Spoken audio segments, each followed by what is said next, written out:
It's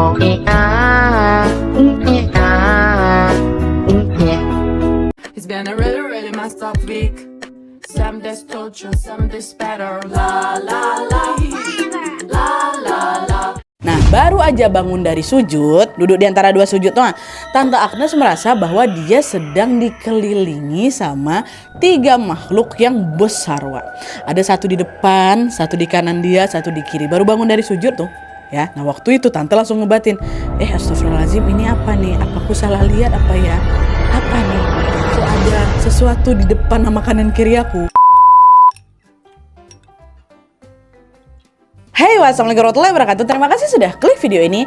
Oke, Wak, karena malam ini udah sampai di malam Senin lagi, itu berarti saatnya aku menemani kalian dengan kisah horor Wawa spesial Nusantara part 185 dari Papua Tengah. Di malam hari ini, Wak, aku akan menceritakan kisah tentang Wawa dan keluarga besarnya yang semula hidup aman tentram saja, secara mendadak dihantui oleh serentetan teror mistis secara bergilir. Nah, masalahnya, Wak, teror mistis itu gak cuma berasal dari satu sosok aja, melainkan ada berbagai sosok astral yang bisa dibilang tuh gak umum terlihat di mata manusia gitulah. Bentuknya unik-unik gitu. Nah, seperti apa sosok-sosok itu dan kenapa Wawa serta keluarga besarnya ini bisa diganggu sebegini dahsyatnya? Tanpa berlama-lama kita langsung masuk aja ke ceritanya ya. Cekirat. Tapi tunggu sebentar, Wak.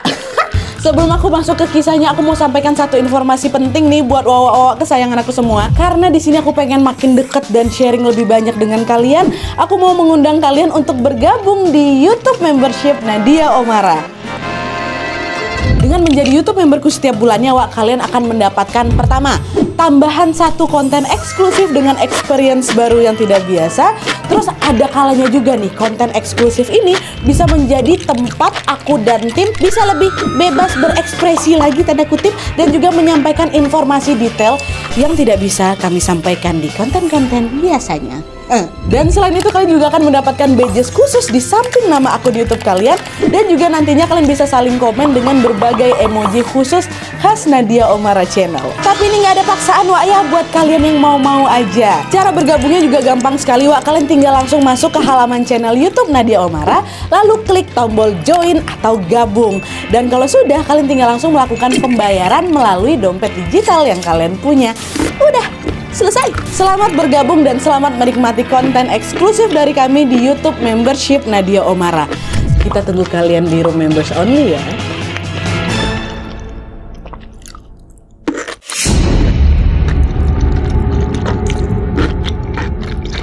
Oke, jadi kisah yang aku bawakan malam ini dikirim sama kita yang bernama Erli dari Nabire, Papua Tengah. Halo Erli. Jadi pengalaman horor yang dialami sama Erli ini melibatkan dia dan juga keluarga besarnya yang memang merupakan keluarga intinya Erli dan juga keluarga sepupunya Erli, which is keluarga tantenya Erli. Ada 2 keluarga gitu. Nah, kita mulai dari keluarga intinya Erli dulu, ya. Jadi Erli ini tinggal di rumahnya bersama bapaknya, ibunya, adeknya si Erli yang bernama Pepi, dan juga kakek neneknya. Jadi di rumah itu ada 6 orang sama si Erli. Nah, terus Erli ini tinggal bersebelahan, Wak, dengan rumah keluarga tantenya Erli yang terdiri dari 5 orang. Ada namanya Tante Agnes, Om Wisnu suaminya, serta ketiga anak mereka. Yang satu namanya Kak Novi, yang kedua namanya Adam, yang ketiga Diva. Ya, jadi 5, 6 dempet-dempetan rumahnya. Enggak dempetan lah, bersebelahan gitu. Nah, teror yang dialami sama mereka ini, Wak, bermula ketika pada suatu sore menjelang maghrib, Erli sama Diva atau anaknya Tante Agnes sepupunya ini lagi main badminton di pos kambling yang memang nggak jauh dari rumah mereka.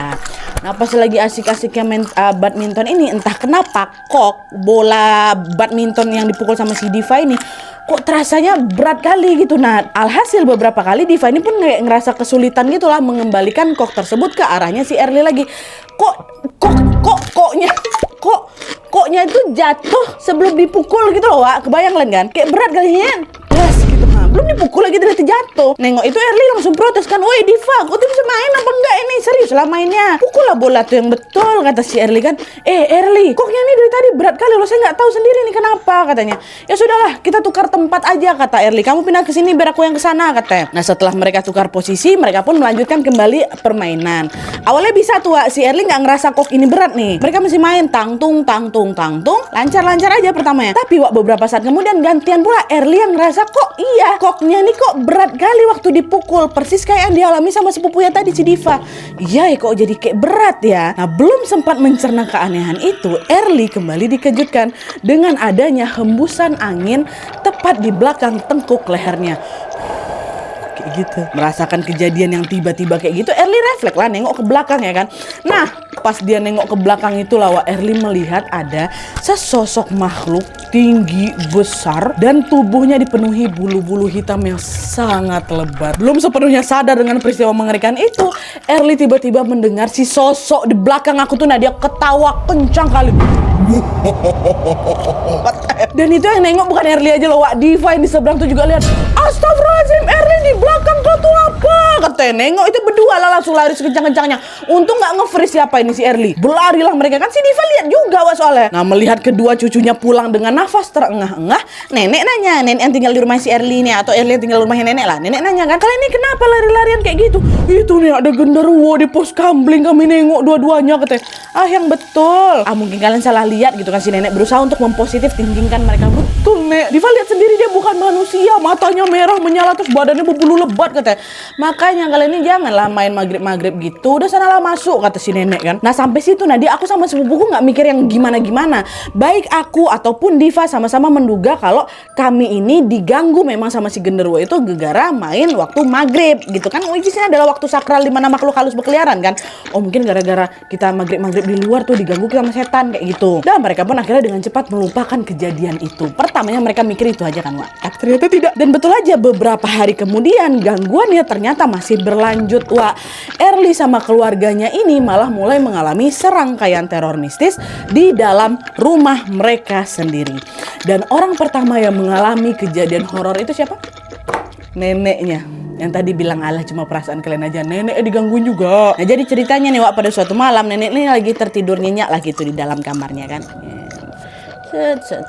Nah pas lagi enak-enaknya tidur ini, nenek tiba-tiba ada dengar suara ketukan dari bawah kasurnya nenek.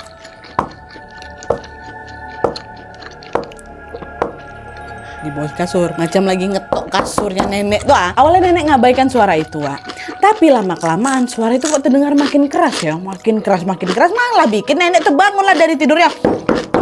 Kayak gitu, bayangkanlah sama kalian. Aduh sakit tangan aku. Karena penasaran nenek mau ngintip nih Wak ke kolong kasur. Apa ini, dia mau mencari tahu asal suara itu kan. Pas si nenek turun dari tempat tidur, nenek tengok lah itu kan ke kolong kasur. Nenek dibuat kaget setengah mati karena dia melihat ada, bayangkan nih Wak ya, sebuah kepala hitam bergigi tajam, mohon maaf agak sedikit tonggos, sedang menyeringai nih ke arah nenek. Dan yang lebih mengerikannya lagi, sosok itu tampak tidak memiliki badan, kepalanya aja kepala buntung. Gitu maju dia gitu. Astagfirullahaladzim. Nengok itu pontang-panting juga nenek keluar kamar langsung teriak, astagfirullahaladzim, tolong ada setan, kata nenek. Suara nenek pun dengan cepat langsung membangunkan seisi rumah dan membuat kakek sama siapapun semua terbangun. Nah bapaknya Early dengan cepat pun langsung menghampiri nenek sambil nanya, kenapa Ma, ada apa? Kenapa Mama teriak malam-malam gini? Itu di sana di kolong kasurku ada hantu kepala, kata nenek kan. Jadi penasaran lah mereka semuanya. Mereka pun beramai-ramai Wak ngecek lagi itu ke bawah kolong kasur. Tapi pada saat itu mereka sama sekali tidak menemukan apapun. Nggak ada apa-apa. Hilang kepala yang tadi itu. Akhirnya bapak bilang, mungkin nenek lelah ini Nek. Udah kami cek kok nggak ada apa-apa. Lagi pula kan kita selama tinggal di sini nggak pernah ada hantu kan Nek. Nggak pernah ada yang macam-macam kan. Iya juga ya Nak ya, kata nenek.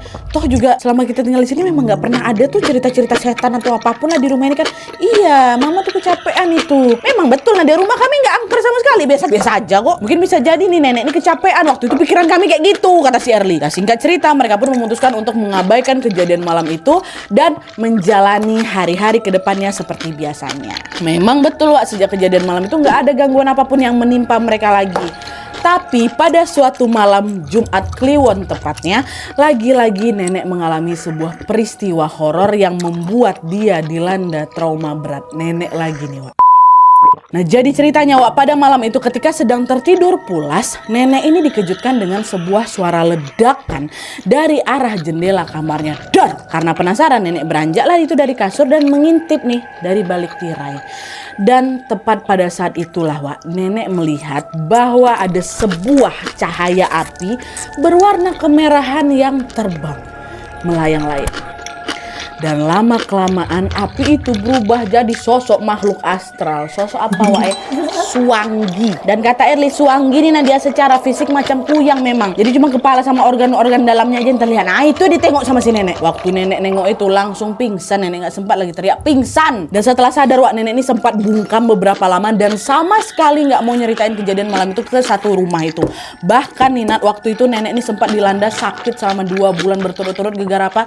Gegara shock berat nengok itu. Berubah langsung nenek aku, dia diam ya, dia shock. Ditanyain nggak mau cerita waktu itu, barulah kesini dia mau cerita. Nah itu tadi ceritanya nenek kan Wak. Setelah nenek yang diteror oleh penampakan gaib itu, sekarang giliran Wawa kita nih si Erli sama sepupunya yang mengalami gangguan mistis.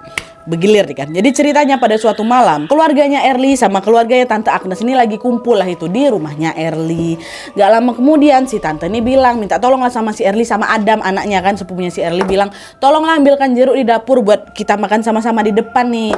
Dah pergilah Erli sama Adam ini berdua pergi ke dapur kan Wak. Mereka jalan santai yaitu tanpa berpikir aneh-aneh. Orang udah gak ada gangguannya lagi waktu itu. Tapi sesampainya di dapur, Erli sama Adam ini dikejutkan dengan dinding dapurnya aku tuh Nadia secara tiba-tiba bergetar kuat macam betulan macam gempa. Kenapa nih? Kenapa dinding kita bergetar? Aku tanya masih Adam, gempa kah ini? Kata gitu. Belum sempat Adam ngejawab Nadia, mereka kembali dikejutkan dengan apa? Suara kuntilanak yang tertawa keras sekali. Kata suaranya, langsunglah berlari sekejang-kencangnya si Erli sama si Adam ini meninggalkan itu dapur. Waktu mereka jalan ke dapur nggak ada bergetar tuh. Jadi seolah-olah yang bikin dapur tuh bergetar ketawa si kuntilanak itu tadi. Nengok anak berdua berlari tuh yang nanya Tante Agnes, kalian ini kenapa? Mana jeruknya? Kok nggak dibawa ke sini? Nggak ada jeruknya Tante. Kami takut di dapur ada kuntilanak, kata mereka. Jangan ngada-ngada kalian ya. Selama ini kita nggak pernah lo dengar cerita-cerita hantu di rumah kita nih, nggak ada. Tante Agnes yang nggak percaya akhirnya bangun sendiri tuh. Dia pergilah ke dapur ngambil itu jeruk sendiri. Dan sesampainya dia di dapur, Tante Agnes ini dibuat terheran-heran gegara semua bumbu dapur tumpah berantakan ke lantai. Balik lagi Tante Agnes ke depan, dimarahin lah itu Nadia aku sama si Adam. Waktu itu si tante ini berpikir kalau aku sama si Adam ini lain sengaja numpahin bumbu-bumbu dapur tuh. Padahal buat apa kami tumpahin ya kan? Gak terima lah aku dituduh kayak gitu. Aku bilang bukan kami ya pelakunya Tante. Kami bahkan gak sempat nyentuh apapun. Si kuntilanak tuh yang bikin gempa tuh ya jatuh semuanya, kata si Erli. Dengar itu yang makin gak percaya lagi Tante Agnes. Udahlah tuh kalian berkilah aja. Mana ada setan di sini, halu kalian, kata siapa, kata si tante. Nadia padahal itu aku ndak sendirian itu. Aku sama si Adam lagi dengar suara kunti itu ketawa. Orang kami baru masuk tiba-tiba wah bergetar gitu. Nggak percaya waktu itu Tante Agnes Wak. Nah di sisi lain meskipun gangguan ini sudah menghantui 3 orang kan, nenek, Erli sama Adam, anggota keluarga yang lain memang sama sekali tidak menganggap hal itu sebagai hal yang serius Wak. Kenapa? Karena mereka nggak mengalami keanehan itu secara langsung gitu loh. Baru kami bertiga ini aja. Tapi itulah lama-kelamaan gangguan itu pun kembali muncul dan mulai berpindah ke rumahnya Tante Agnes. Tadi kan di rumahnya Erli aja kan, gantian nih ke rumah Tante Agnes. Ya, jadi setelah kejadian Erli sama Adam tadi Wak, sekarang giliran Kak Novi, anaknya Tante Agnes dulu nih, yang mengalami gangguan mistis. Jadi ceritanya pada malam itu Novi ini begadang gara-gara ada pekerjaan yang memang harus dia selesaikan lah. Pas lagi begadang itu samar-samar Novi dengar ada macam suara orang lagi main bola basket Wak, lagi di apa sih ngedribble bola basket, tung kayak gitu kan. Novi kaget lah kan, dia langsung ngebatin, betul aja masa ada orang main basket malam-malam gini. Tapi suara ngedribble Wak, tang. Karena penasaran, Novi beranjak lah dari tempat duduknya, dia ngintip nih keluar jendela. Pas dia buka tirai itulah Wak, Novi dikejutkan dengan sesosok pocong yang lagi lompat-lompat di tanah. Bunyi duk-duk dribble tuh bunyi dari lompatan dia tuh, tang. Bayangkan emang kalian. Nengok penampakan itu, refleks Novi langsung berteriak dan langsung membangunkan seluruh penghuni rumah di rumahnya, which is Tante Agnes juga ikutan tuh. Betul, nggak lama kemudian mama bapaknya datang. Tante Agnes sama Om Wisnu nih menghampiri si Novi yang lagi menangis ketakutan. Setelah mendengar cerita dari Novi, mama tadi aku dengar gini, habis itu aku tengoknya pocong apa segala macam. Mereka dengan cepat langsung mengecek ke jendela tempat si pocong itu lompat-lompat. Tapi waktu disamperin ya, mereka nggak nemuin apa-apa, pocong tuh udah hilang gitu kan. Nah di momen ini lagi-lagi Tante Agnes masih skeptis dengan segala teror gaib yang menimpa keluarganya. Apalagi kali menimpa si Novi ini. Waktu itu si tante nih bilang, kemarin katanya adekmu yang dengar suara Kunti, terus sekarang kamu nengok pocong, terus besok apa lagi? Anak-anaknya ada aja lah, kata si tante nih kan. Pokoknya waktu itu Tante Agnes ini betul-betul nggak percaya lah gitu, Wak. Tapi wajar sih, dan karena memang di komplek kami tuh nggak pernah denger cerita ada gangguan setan. Mau di rumah aku, mau di rumah Tante Erli, tetangga-tetangga kami nggak pernah ada. Maka ya itulah mungkin yang bikin Tante Agnes tuh nggak sepercaya itu gitu loh. Tapi sikap Tante Agnes yang bodoh amat itu pun langsung berubah total ketika Tante Agnes sendiri yang mengalami juga sebuah teror menyeramkan. Kena Tante Agnes. Jadi Wak, pada malam berikutnya sejak kejadian Novi nengok pocong dribble tadi, Tante Agnes ini ceritanya lagi sholat maghrib di dalam kamarnya. Nah, baru aja bangun dari sujud, duduk di antara dua sujud tuh, Tante Agnes merasa bahwa dia sedang dikelilingi sama 3 makhluk yang besar, Wak. Ada satu di depan, satu di kanan dia, satu di kiri. Baru bangun dari sujud tuh, ya. Nah, waktu itu Tante langsung ngebatin, astagfirullahaladzim, ini apa nih? Apa aku salah lihat apa ya? Apa nih?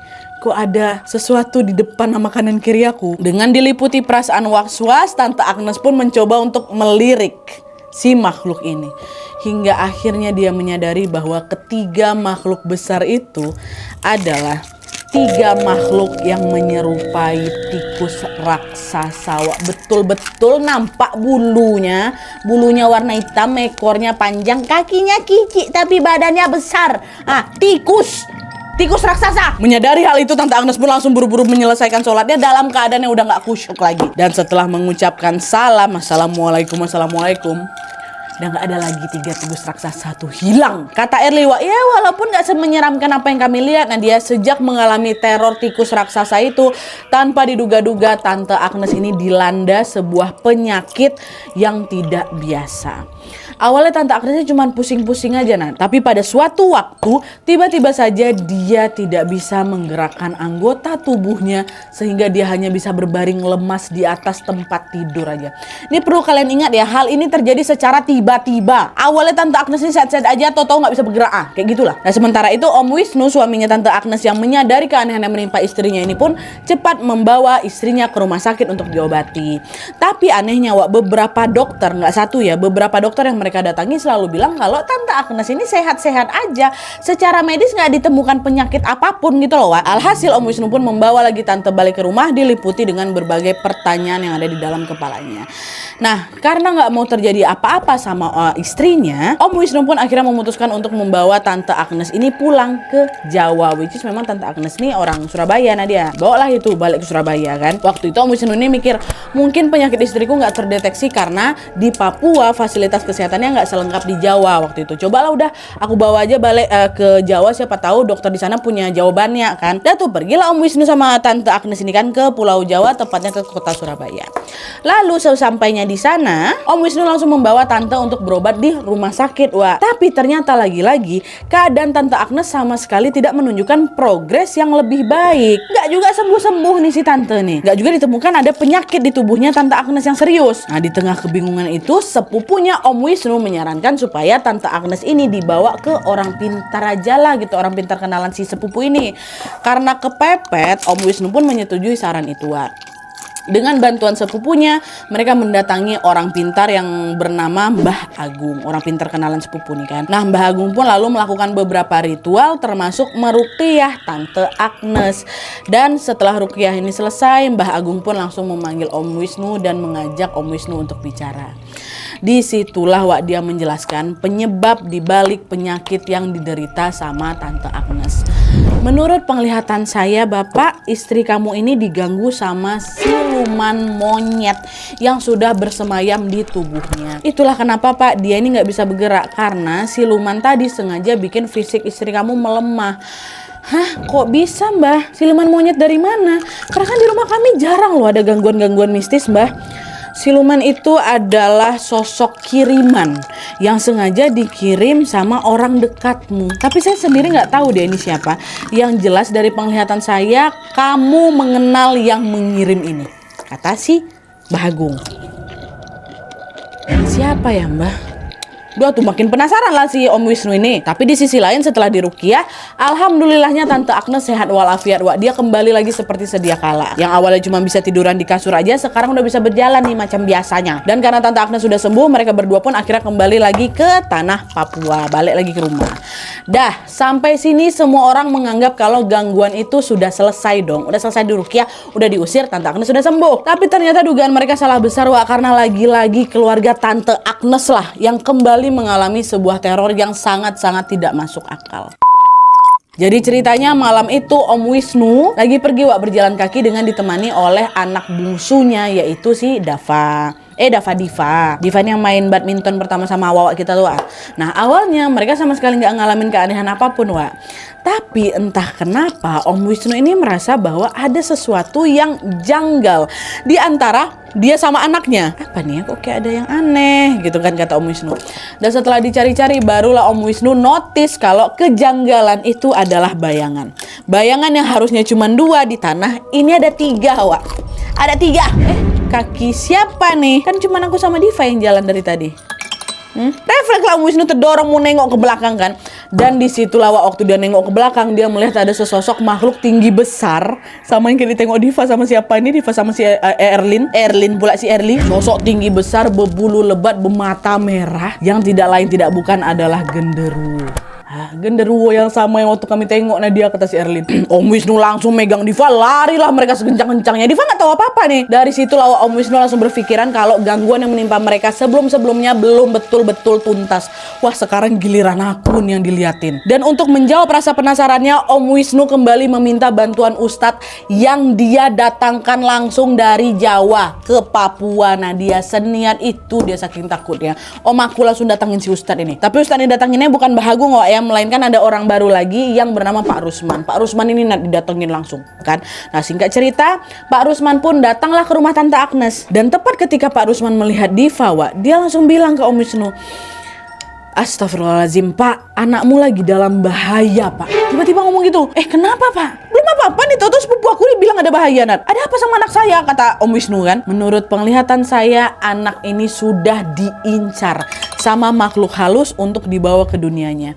Cobalah kalian tengok perutnya. Dia sudah ditandai dan diikat oleh rambut kuntilanak, kata Pak Rusman. Dan untuk membuktikan perkataan Pak Rusman itu, Nadia, Tante Agnes dan kami langsung sedikit menyingkap nih bajunya Diva. Dan betul, betapa terkejutnya Tante Agnes dan kami semua ketika mereka mendapati ada sebuah luka memar ya, memanjang itu. Dari perut sampai ke punggungnya si Diva. Jadi betulan macam terlilit rambut, Wak. Tapi itu luka lebam. Nah, karena sudah dia rasa urgent sama Pak Rusman, Wak, Pak Rusman pun langsung menyarankan untuk dilakukan pembersihan pada saat itu juga. Nah, di sana Pak Rusman pun mulai membacakan ayat-ayat suci Al-Quran sambil berkeliling ke setiap sudut rumahnya Tante Agnes. Nah, berkeliling lah gitu. Setelah selesai berdoa, entah kenapa Pak Rusman ini masih merasa pembersihan itu macam belum tuntas sepenuhnya gitu loh, Wak. Akhirnya Pak Rusman pun meluaskan pembersihan tadi sampai ke teras depan rumahnya Tante Agnes. Dan ternyata betul aja, Wak, tidak lama kemudian Pak Rusman menemukan ada sebuah bungkusan kain putih berisi batu ya, yang diduga ini adalah buhul atau benda yang memang udah diisi sama jin kayak itu loh, Wak. Apa nih? Buhul nih. Nah, diambil sama Pak Rusman. Dan setelah membersihkan rumahnya Om Wisnu, harusnya pembersihan sudah selesai ya. Kan cuman rumah Tante Agnes saja nih yang dirasa ada gangguan. Tapi, Wak, pada saat itu entah kenapa Pak Rusman ini merasa bahwa rumahnya Erli, which is Wawak kita yang bersebelahan sama rumahnya Om Wisnu, masih ada kaitannya nih dengan gangguan yang ada di rumahnya Om Wisnu. Alhasil Pak Rusman pun meminta izin lah untuk juga membersihkan rumah kami sekaligus Nadia rumahnya si Erli ini. Dah boleh, Pak, silakan lah. Pak Rusman pun berkeliling lah ke rumahnya Erli sambil melihat-lihat situasi sekitar. Dan sesaat kemudian Pak Rusman meminta bapakku Nadia buat menggali tanah yang ada di bawah jendela kamar kami. Dan setelah tanah galian itu digali, terbuka, mereka semua melihat ada seonggok kain putih yang lagi-lagi diduga itu apa? Buhul. Oh, ada buhul lagi nih. Karena penasaran, bapaknya Erli pun dibukanya lah bungkusan itu. Tadi kan isinya batu, Wak, yang ada di rumahnya Tante Agnes ya kan. Ini paling batu lagi atau apa gitu. Kau tahu, Nat, waktu bungkusan yang ada di rumah aku terbuka, isinya apa? Tulang jari manusia. Tulang jari manusia, Wak. Belum sempat mencerna keanehan itu, mereka kembali dikejutkan ketika Pak Rusman bilang apa? Ini semua belum selesai ya. Masih ada satu makhluk lagi yang bersembunyi di rumah ini. Dan dialah makhluk paling kuat di antara makhluk-makhluk halus yang lain yang selama ini ngeganggu kalian. Sembunyi di mana dia, Pak? Paniklah semua. Pak, tolonglah Pak, diusir segera biar keluarga kami nggak kenapa-napa, kata bapaknya Erli kan. Nah, nggak lama setelah itu Pak Rusman langsung semua keluarga berkumpul di sini. Semua anak nenek, tante aku, kakek, semua mama, adik-adik aku, anak-anak, semuanya lah itu tadi. Di situ Pak Rusman memplototi satu-satu muka mereka. Perhatikan satu-satu gitu kan, nenek, kakek, mamaku, semua lah pokok diplototin sama Pak Rusman itu. Tapi giliran Pak Rusman melihat Pepi, siapa Pepi ini? Adiknya Erli, ingat kalian? Waktu itu Pak Rusman mengamati dia dalam waktu yang cukup lama dibanding kami semua. Tengok ayo.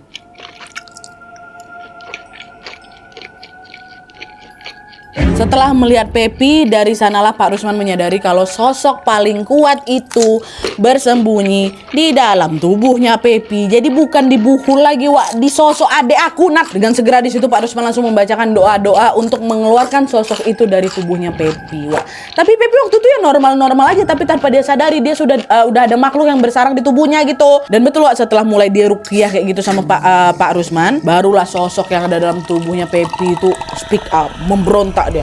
Berani-beraninya kau mengusir aku. Dia milikku, dia sudah menjadi bagianku sekarang, kata dia. Dia bukan punya kau, setan, kata Pak Rusman. Bukan punya kau. Cepat kau pergi dari tubuh anak ini, kata si Pak Rusman kan. Nah, singkat cerita, setelah melalui proses ruqyah yang cukup sulit waktu itu Nadia, alhamdulillahnya sosok ini akhirnya bisa dikeluarkan sama Pak Rusman. Dan tepat setelah ruqyah itu selesai Nadia, aku dan keluargaku baru menyadari Pak Rusman yang sedari tadi macam gak disentuh sama siapapun.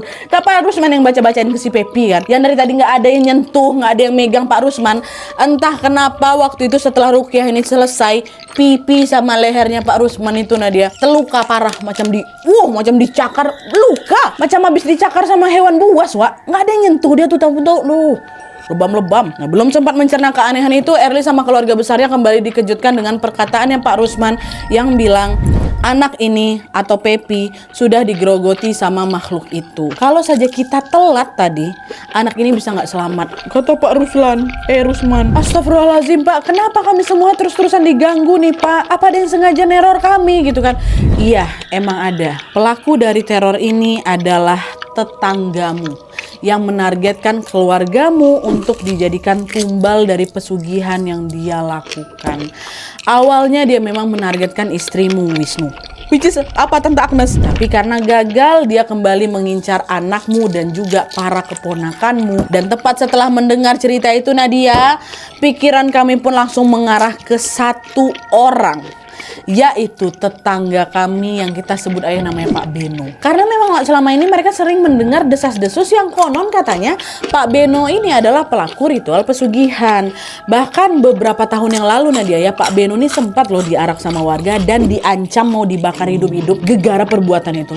Udah mau digituin masa, Wak. Tapi pada saat itu mereka menganggap kalau berita tentang Pak Beno pesugihan tuh ya udah cuma sebatas rumor aja. Kenapa?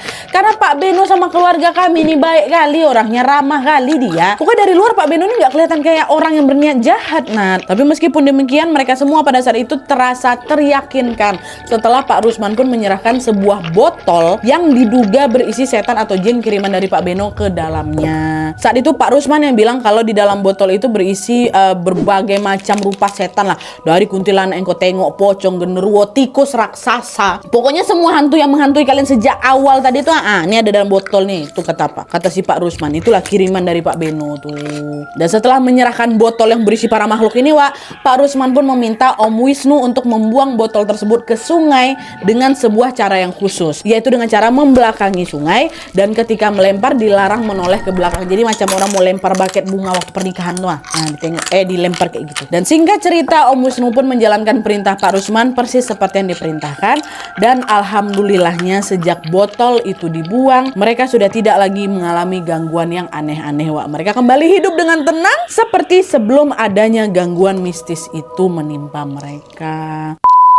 Nah, jadi itu tadi Wak cerita tentang pengalaman Eril dan keluarganya yang ditargetkan jadi tumbal oleh tetangganya sendiri. Dari kisah ini aku jadi tahu kalau ternyata teror-teror pesugihan macam ini udah sampai juga ke tanah Papua, Wak.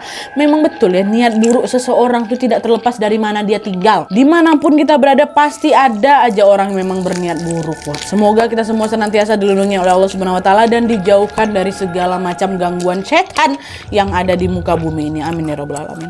Oke, Wak, jadi sekian dulu videonya. Terima kasih banyak yang sudah menonton. Kalau kalian suka video ini, klik like-nya. Jangan lupa komen di bawah untuk ide dan saran-saran untuk video selanjutnya.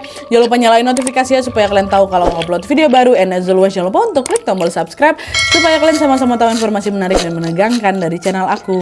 See you next video, Wak. Bye.